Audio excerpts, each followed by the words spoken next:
Good morning, everyone, and welcome back to Barnstable This Morning. Just about 10 minutes past the top of the hour on this Tuesday morning.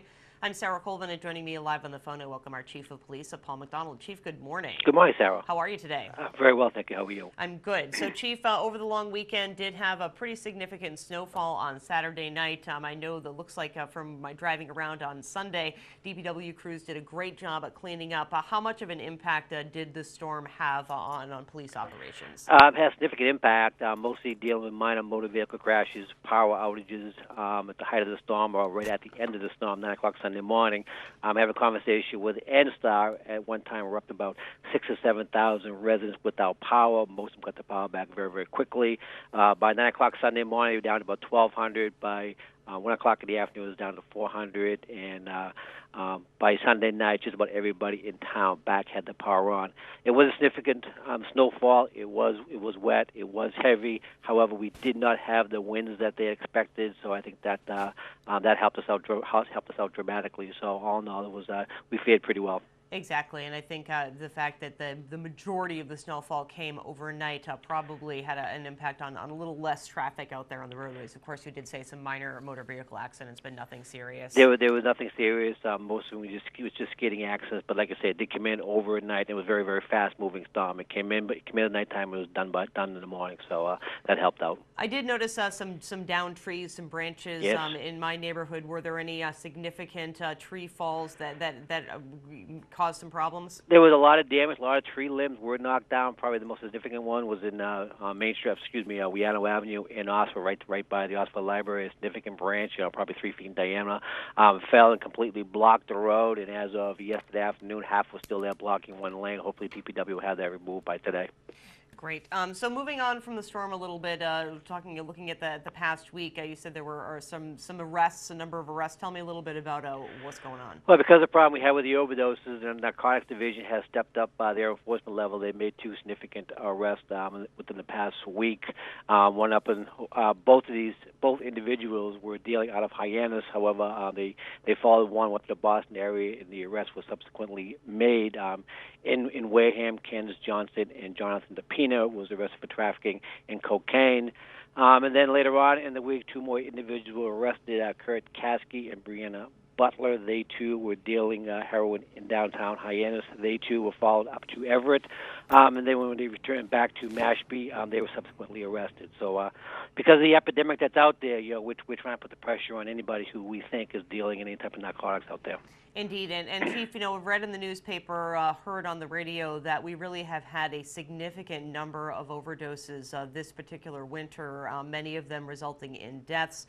Talk to me a little bit about, what you're seeing out there. Are you seeing an uptick in that, and perhaps any understanding as to why this is going on? We are definitely seeing an uptick. To date, probably the first of the year, we have approximately 13 overdoses that is directly attributed to heroin. Now, we have some other overdoses with different types of narcotics and alcohol, but what's most concerning is 2 of those overdoses has resulted in death. One this past Saturday night, a 48-year-old male in Hyannis overdosed, and then last Saturday night, a 24-year-old male in Osterville overdosed. Both on heroin. We are checking the heroin. The heroin, some of it is laced with fentanyl, and some of it is a very, very pure form of heroin. And that really, when people are used to taking a certain dosage or a certain potency, and then they go to this perhaps stuff that's, as you said, laced with fentanyl, which is very dangerous, and maybe a little purer, a little higher of a dose certainly causes that problem, because they don't really know how potent it's going to be once it gets into their veins. Well, that's correct. This past weekend, the gentleman who overdosed, there were several other individuals with him who actually stayed on the scene while we got there, so we were able to interview them. They all had shot up with the same batch of heroin. The individual he did overdose, it certainly wasn't his first time. He's well known to us, and we're still unclear. Waiting for the autopsy to find exactly what happened with both these individuals. And Chief, you mentioned the 2 overdoses over the weekend. One was a 48-year-old man, one was a 24-year-old man. Yes. Are we seeing this more prevalent in the younger, or is it really spreading across the ages in terms of looking at these overdoses? No, it is definitely not limited to one section. It's straight across the board. Particularly it's heroin. There are some other forms of narcotics being used, and they are overdosing on it, but primarily 90% of it is heroin. It's so scary. And Chief, obviously, when the police get involved, it's almost at a point where it's too late. People are already addicted. They're already, either dealing the drugs or procuring the drugs somehow. But in terms of looking at a way to address this, obviously it's a huge concern in our community. Is there anything that can be proactively done? Well, we're trying to. This Wednesday, tomorrow, 11 o'clock, the police department is meeting with all 5 of the fire departments. We have a informational meeting with Learn to Cope. I'm the same organization that helped out Yarmouth. And they're focusing on 3 separate sections on this, overdose signs and symptoms, rescue breathing, and to administering nasal Narcan. Once we do that, we hope to have some informational sessions out there and to invite the entire community in there. Granted, this is reactive and is proactive. It's not to deal with the addiction, but if you know somebody as a family member is an addict, these are signs to watch. And if something does happen, this is what you can do to save the individual's life.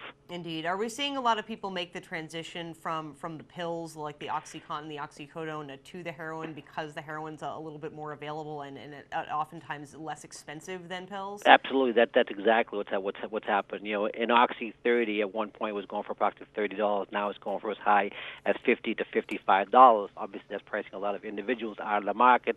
So now they are turning to heroin, which is it seems to be more readily available and a lot cheaper. And one of the things they are looking at is because it's cheaper, are they buying too much and are they injecting too much?